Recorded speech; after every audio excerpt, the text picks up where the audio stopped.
Bagi bahagian pengenalan kajian, semantik ialah bidang linguistik yang mengkaji makna perkataan dan ayat yang terdapat dalam bahasa. Dalam semantik, makna dalam konteks juga dikaji. Ini termasuk perkataan seperti intonasi, gaya sebutan, tujuan, penutur, dan konteks pendengar. Menurut Idris 2018, semantik mengkaji makna atau arti perkataan, frasa dan ayat dalam bahasa sama, taraf dengan fonetik dan tata bahasa. Seterusnya, homonim merupakan perkataan yang memiliki kesamaan ejaan dan bunyi tetapi berbeza makna. Menurut Rofiah 2024, homonim adalah dua perkataan yang sama dengan ungkapan yang sama tetapi maknanya berbeza. Hubungan makna dengan homonim melibatkan masalah perbezaan makna untuk perkara yang sama. Homonim berbeza daripada homofon dan homograf. Hal ini dikatakan demikian kerana homofon mempunyai nama yang sama tetapi ejaan dan makna yang berbeza, manakala homograf mempunyai ejaan yang sama tetapi nama dan makna yang berbeza. Menurut Goldschinski, 1996, hubungan kognat yang betul adalah perkataan yang berkongsi atau lahir daripada keluarga bahasa yang sama ada melalui hubungan kognat yang sebenar, dapat dijadikan bukti konkret hubungan genetik sesuatu bahasa. Tujuan kajian ini adalah untuk mempelajari tentang kajian makna perkataan iaitu homonim, membantu kita memahami bagaimana perkataan yang sama mempunyai makna yang berbeza. Manakala, bagi unsur kognat pula, ia membantu kita untuk pemahaman perkataan yang mempunyai makna yang sama dalam pelbagai bahasa atau dialek.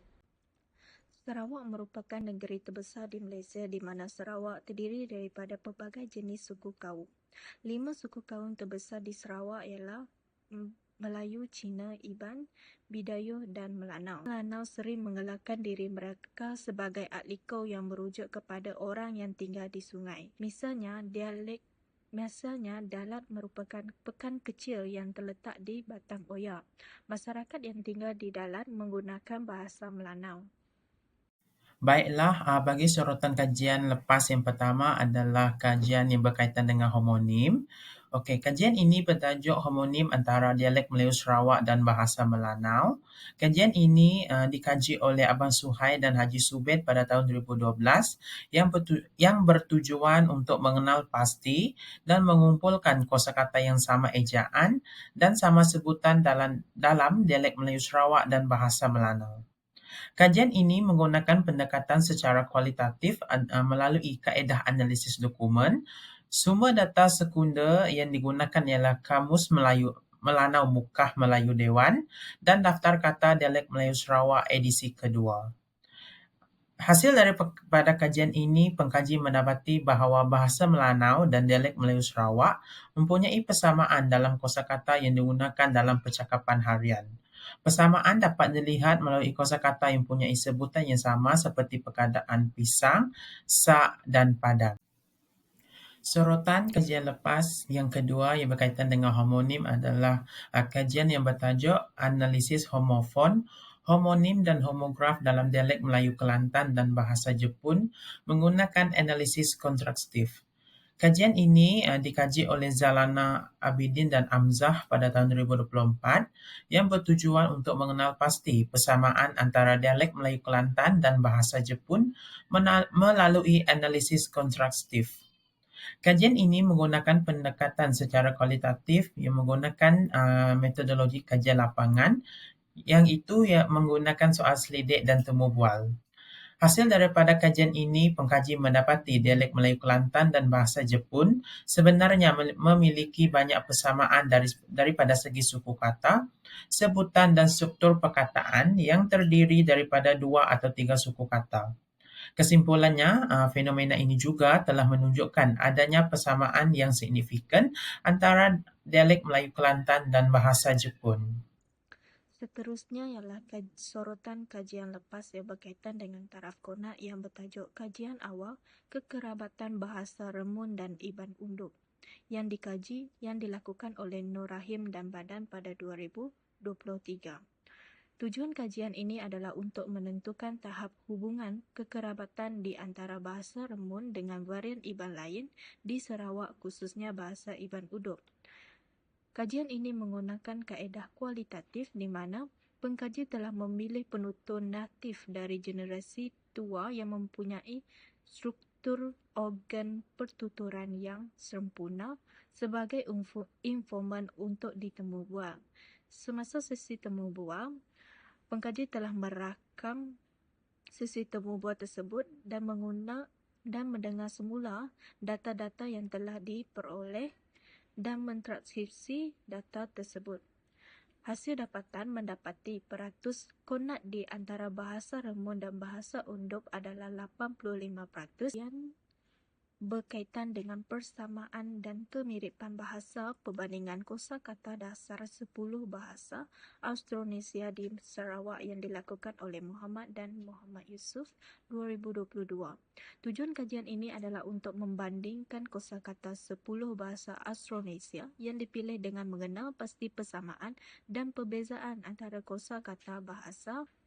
Kajian ini telah menggunakan kaedah kualitatif di mana pengkaji telah menggunakan 100 atau 200 senarai kosakata daripada Maurice Swades tahun 1971, di mana pengkaji telah menemu buah menggunakan senarai kosakata tersebut kepada 10 orang informan yang terdiri daripada penutur natif bagi 10 bahasa Austronesia.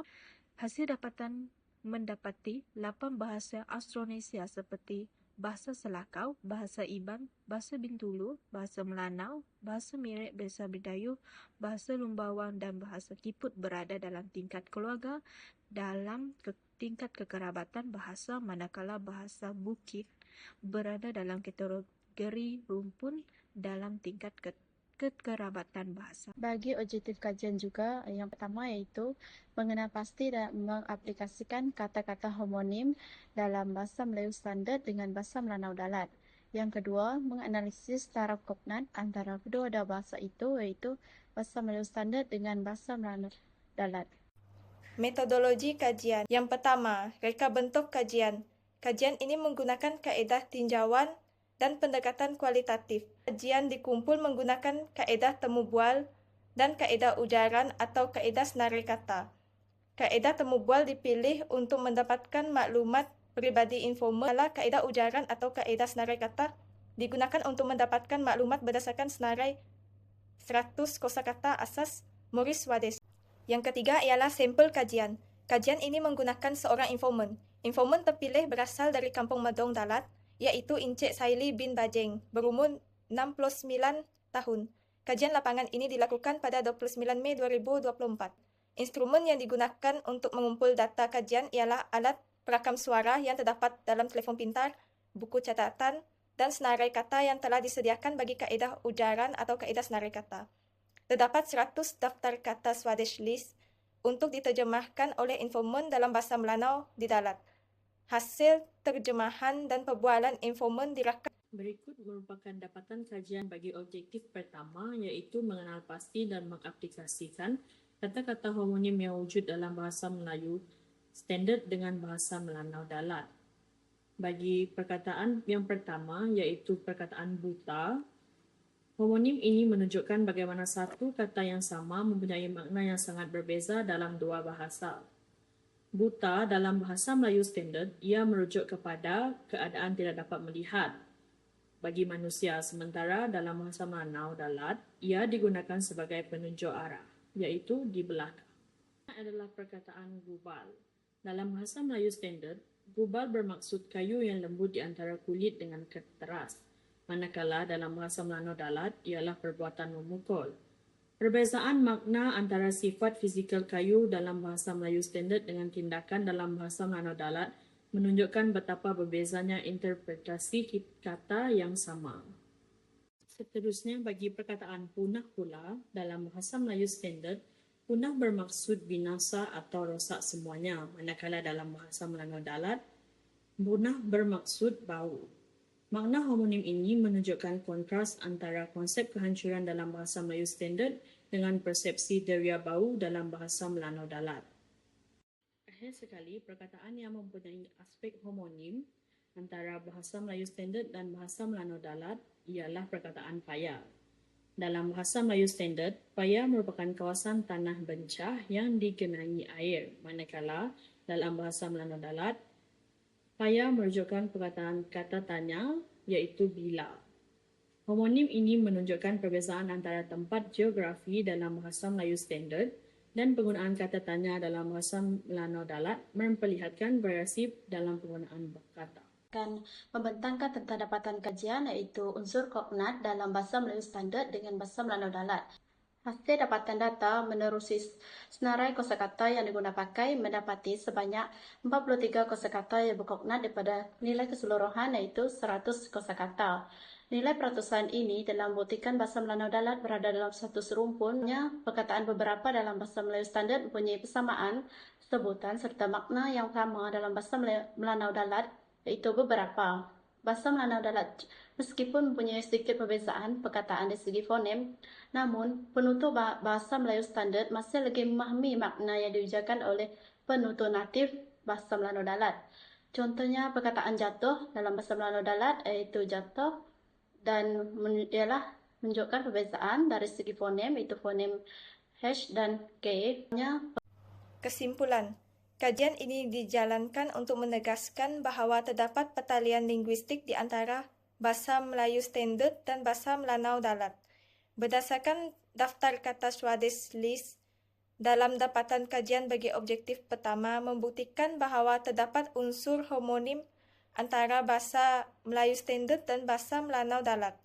Selain itu, hasil dapatan juga menunjukkan bahawa peratusan kognat bahasa Melanau Dalat berada dalam status rumpun dan mempunyai banyak jumlah tidak berkognat disebabkan wujudnya perbezaan dari segi sebutan dan maknanya.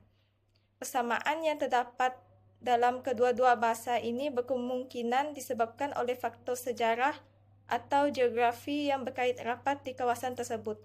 Oleh itu, kajian ini harus dijalankan dengan lebih mendalam bagi mendapat bukti yang lebih jelas.